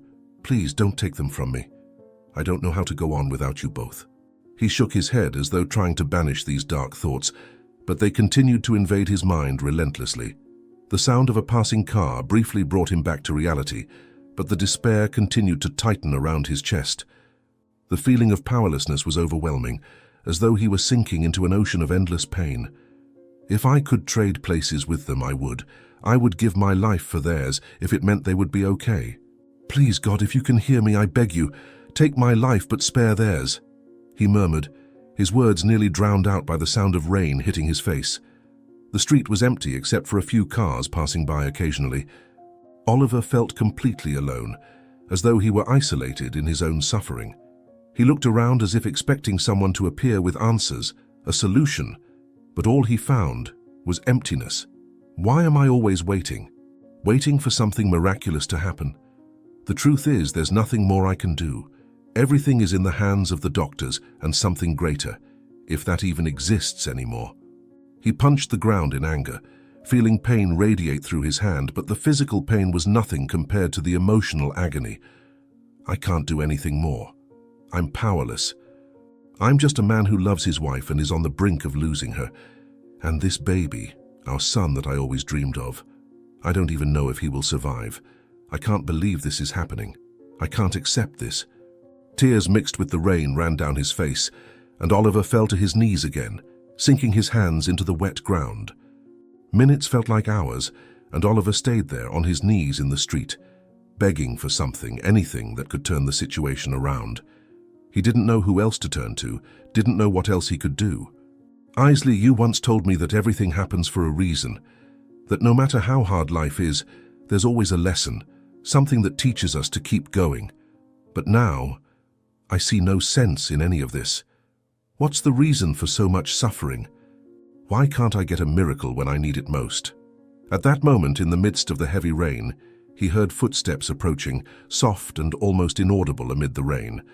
Oliver lifted his head, his face still wet with tears and rainwater. A figure was approaching slowly. It was a nurse from the hospital, a woman with a calm expression, someone who seemed to understand the pain he was feeling. "Mr. Fuentes, I'm Nurse Morgan. I have news about your wife and the baby."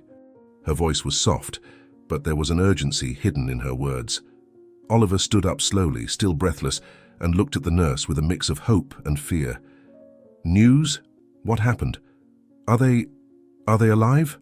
Are they okay?" He could barely speak, his mind still clouded by despair, but Morgan's presence seemed to bring a thread of hope back to his heart. The nurse nodded, a small smile appearing on her lips, as if she knew how much those words would mean to Oliver. "Yes, Mr. Fuentes, both of them are responding to treatment. The baby is still fragile, but we've managed to stabilize him. Your wife, Isley, is doing better than we expected. The next few hours will still be critical, but now there is real hope. This isn't the end. They're fighting, and we're doing everything we can to help them." Morgan's words hit Oliver with the force of a miracle. He felt his legs almost give way from relief, as if the weight on his chest were finally starting to lift, even if only slowly. He looked up at the sky, feeling the rain still running down his face, but this time the tears that mixed with the raindrops were of gratitude. Thank you. Deep in my heart and my faith, I knew they could fight. I never lost hope. Never," he murmured, his words coming out broken but filled with emotion. Morgan stepped closer, placing a comforting hand on Oliver's shoulder. "They still have a long road ahead, but you brought them here. Now we need to keep fighting, and that includes you too. They're going to need you by their side." Her words were a balm for Oliver's soul, and he nodded, feeling his determination reignite within him. "I'll be there. I'll fight for them until the end. No matter what happens, I won't give up now. Thank you, Morgan. Thank you for giving me this hope." Oliver took a deep breath, filling himself with courage and strength. He knew the path was still uncertain, but now there was something to believe in. There was a chance to save his family, and that was all he needed. Oliver entered the hospital room with a heavy heart, as though each step he took sank him deeper into a swamp of uncertainty. The cold white light illuminated Isley's pale face as she lay motionless in the bed, surrounded by machines monitoring each breath, each fragile beat of her heart. Her expression was one of vulnerability he had never imagined seeing. The pain of seeing her like that cut through him like a knife. He approached the bed, his trembling hands touching hers, as though that physical connection could revive the bond he feared losing. "I'm here, Isley. I brought the baby, and now they say there's a chance, but that chance, it's as fragile as you are now." The doctor approached Oliver, his expression somber and serious. "Mr. Fuentes, we've evaluated the situation. The bone marrow transplant is ready to proceed, but the baby's condition is extremely delicate. The decision you need to make is not easy. If we proceed, there's a high risk for both your wife and the baby. Both are very weak, and any complications could be fatal for either one or even both. I need your authorization to move forward, but I need you to be aware of the risks." Oliver closed his eyes, feeling the weight of the decision fall on his shoulders like a crushing mountain. He was trapped between two lives, both dependent on a choice he knew he couldn't predict the outcome of.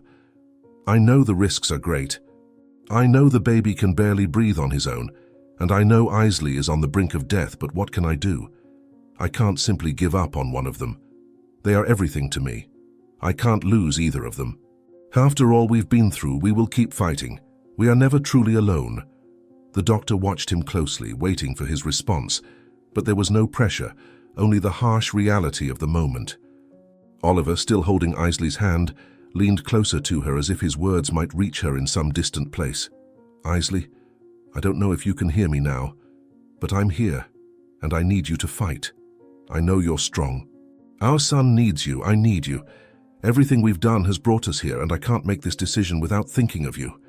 But if there's even the slightest chance to save you both, I'll take it.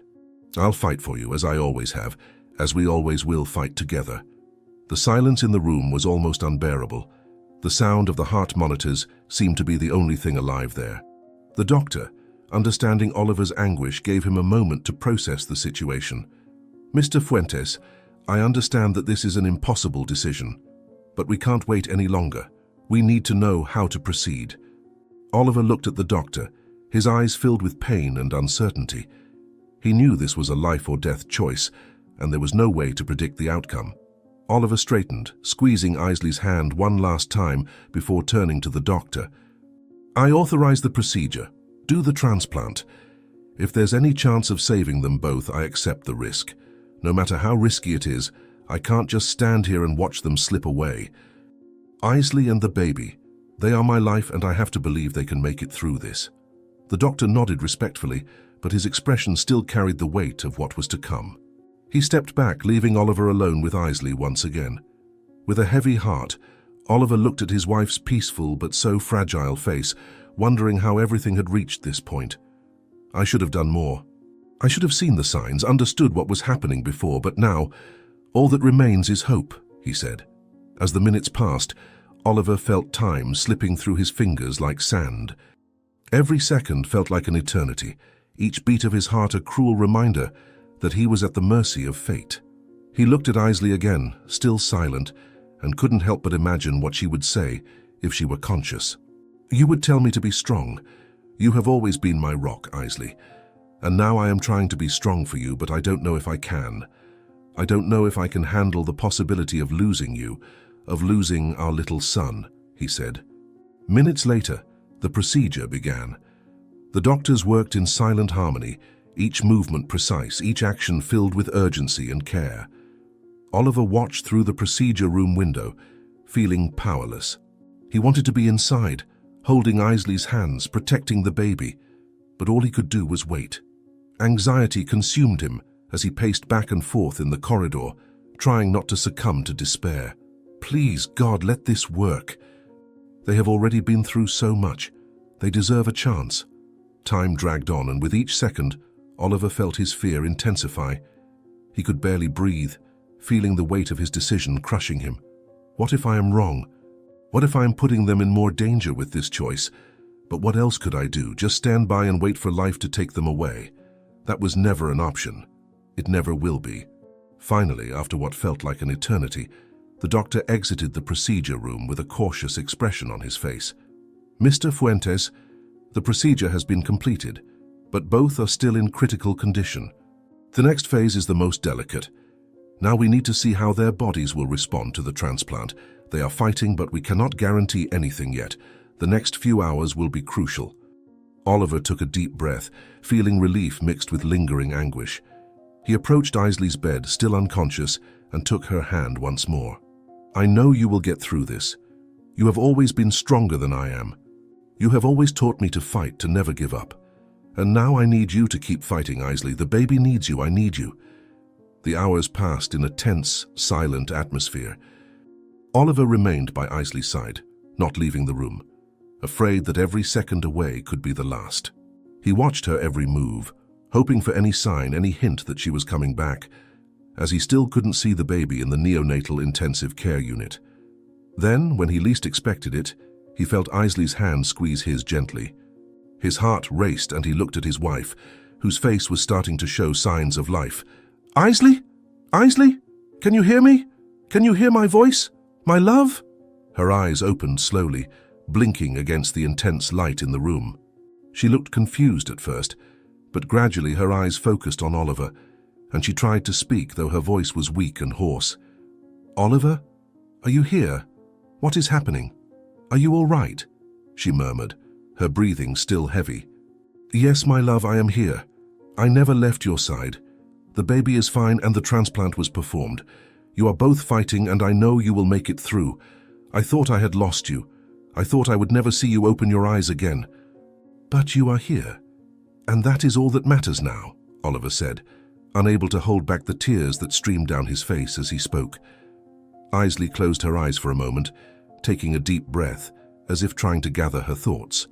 When she opened them again, there was something more in her gaze, something that Oliver couldn't immediately identify. "Oliver, I need to tell you something.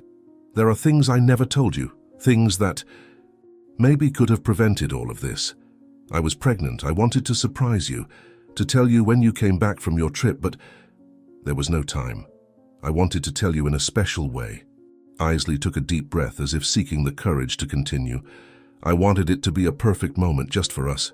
But Days, my twin sister, she came back. I never told you about her because she was part of a past I tried to forget. She was troubled, and I thought we would never see her again. But she found out I was pregnant and started threatening me, saying she would take everything from me, including you," she said. Oliver felt the weight of Isley's words sinking into his mind like an unexpected blow. He could barely process what he was hearing. Days knew about the pregnancy, and she threatened to take everything from you. "Why didn't you tell me before? I could have helped. We could have faced this together," Oliver murmured, his voice trembling with confusion and pain intertwined. Isley closed her eyes for a moment, letting a tear roll down her face. "I thought I could handle her on my own. I didn't want to involve you, didn't want you to carry the burden of my past. Days was always unstable, always full of resentment. I thought that if I didn't confront her directly, she would eventually give up and disappear again. But I didn't know she had taken the baby until you brought him home, and when you said you found him on the street, I panicked, as he was supposed to be sleeping in his crib. I had put him to sleep some time before, and I never thought Days would be able to enter our home and take him. I was terrified when I realized what she had done." Oliver held Isley's hand tightly, trying to absorb the gravity of the situation. "She came back to destroy everything you had built, everything we had built, and I didn't know anything. I was blind while she was planning all this. But you were trying to protect me. I understand that now, Isley, but I wish you had trusted me from the start. Maybe somehow we could have prevented all of this," he said, taking a deep breath and trying to remain calm. Isley nodded, the pain and regret clear on her face. "I know, Oliver, and I am so sorry. I should have told you. It was something silly. You were traveling. You would be gone for months, and I found out I was pregnant. I just wanted to surprise you. But when I started receiving the threats, the fear of losing you, the fear that Days would do something terrible, held me back. I was so terrified that I ended up isolating myself. And now, everything I feared almost happened. I just wanted you to know that the baby was our hope, our chance for a new beginning." Oliver felt a knot form in his throat. He leaned closer to Isley, gently stroking her face. "Isley, it doesn't matter what happened. It doesn't matter what Days did or tried to do. What matters is that you two are here. And despite everything, we still have a chance. We still have our baby. We still have each other. I just need you to keep fighting. We still have so much to live for together." Isley's eyes filled with tears, but this time there was something more, a silent determination that Oliver recognized. "I will keep fighting, Oliver. For you, for our baby, for everything we almost lost. I will not give up. I promise we will make it through." Oliver smiled despite everything. "That is all I needed to hear, because together we are stronger than anything that tries to tear us apart. We will get through this, and we will raise our child, just as we always dreamed." He kissed Isley's forehead, feeling a renewed sense of hope and relief. After all they had faced, there was still a light ahead, and Oliver held onto it with all his strength. The battle was not yet won, but in that moment in the silence of the hospital room, Oliver knew that regardless of the challenges ahead, he and Isley would fight together, and they would win. A few months had passed since that night in the hospital, the night Oliver felt everything would fall apart, and that he would lose the two people he loved most. But miraculously, both Isley and the baby survived, and now life was slowly getting back on track. The house was bathed in the soft light of a quiet morning. The distant sound of birds echoed through the open window, and Oliver, sitting on the living room sofa, watched Isley rocking the baby in her arms. The little one whimpered softly but soon calmed down, feeling secure in his mother's embrace. Oliver leaned back on the sofa, feeling a peace he hadn't felt in a long time. He still remembered the fear, the long sleepless nights, the uncertainty that seemed endless. "I never thought I would see this day," he said, seeing you with our son in your arms. It's like a dream. After everything we have been through, I cannot believe we made it, he murmured, looking at the scene in front of him with gratitude in his heart. Isley looked at him with a soft smile, her eyes shining with a serenity that also seemed new. Me too, Oliver. There were moments when I thought we wouldn't make it, moments when I thought I would never be here with you, with our son, but you fought for us, and I don't know how I will ever thank you for that.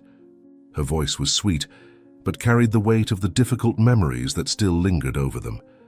Oliver stood up and walked over to her, placing a gentle hand on her shoulder as he looked at the baby. There is no need to thank me, Isley. You and our son mean everything to me. I would do this 1,000 times, face anything to protect both of you. Just knowing you are here with me is worth more than any thank you. We overcame this together, and that's what matters.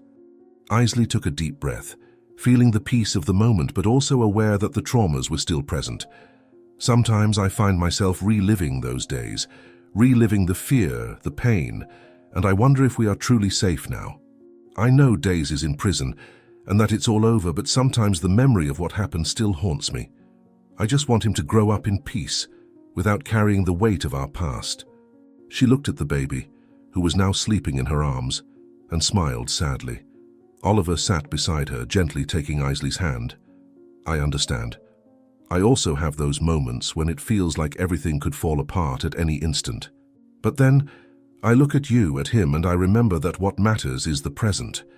The future is something we will build together, step by step, leaving the past where it belongs. We have already been through the worst. Now it is time to live this new chapter, to enjoy our family. Isley nodded, moved by Oliver's words. You have always been my strength, Oliver. Even when I couldn't see a way out, you believed we could win. And now, all of this feels distant, as if it were a nightmare we finally woke up from. But sometimes I wonder what lies ahead. How will we adapt to this new life? Will we really be able to leave it all behind? Oliver smiled, softly brushing his fingers across her face. We don't need to leave everything behind all at once. Overcoming what we lived through is a process. It will take time, and that's okay. The important thing is that we are in this together. I won't let you carry these traumas alone, and our son. He will grow up knowing he has parents who went through so much, but who love him more than anything in the world. That is what matters now. Isley smiled, a genuine smile, but with a lightness Oliver hadn't seen in a long time. You're right. We are going to build something new, something beautiful. We'll give him a life filled with love and hope, not fear and pain. I feel ready for this new stage.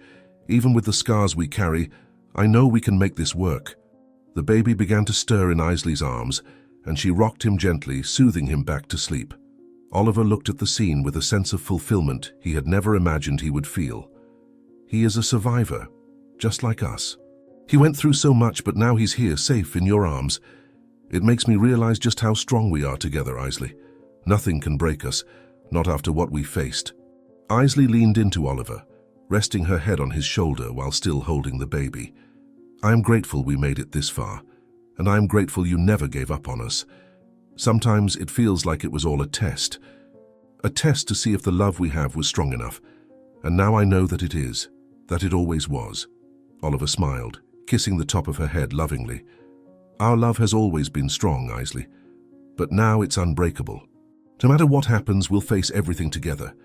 We'll build our life one day at a time, without rushing, without fear. Our son will grow up surrounded by love, and that's what truly matters. The morning sun filtered through the window, filling the room with a soft, welcoming light. The house, once filled with tension and fear, now felt like a home again. Oliver looked around, feeling a deep peace, something he hadn't felt since before all the events that nearly tore his family apart. He knew challenges would still come, but with Isley and their son by his side, nothing seemed impossible. Isley, her eyes still closed, spoke softly. I could never have imagined that we would be here like this. When I think of everything that happened, of how we almost lost everything, I feel even more grateful that we overcame it. I just want every day from now on to be a celebration of this new chance we have.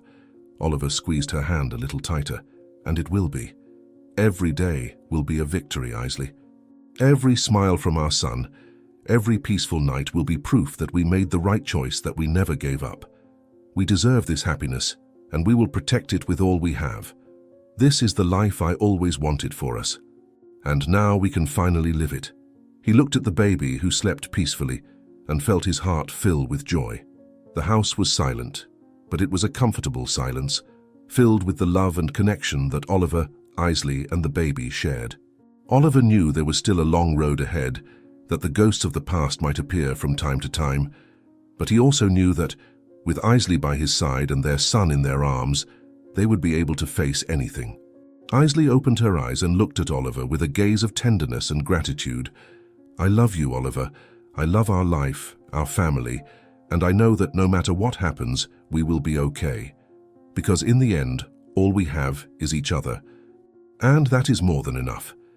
Oliver smiled, his heart overflowing with love. "I love you too, Isley, more than words can express. And I will always be here, for you and for our son. The three of us, together, against the world." And so, on that sunny morning, in the warmth of their home and with the soft sound of the baby's breathing, Oliver and Isley finally found the peace they had long sought. They had been through hell, but now they were in a place where love was at the center of everything. And that, thought Oliver, was the true happy ending. If you enjoyed this story, we invite you to like this video and subscribe to our channel. Your support motivates us to continue bringing heartwarming stories almost every day. Do not miss the next surprising narrative about to appear on your screen. We are immensely grateful to have you here with us. Now you can click on the links that are appearing on the screen right now. We have a special selection just for you, full of valuable stories and guaranteed entertainment. See you there.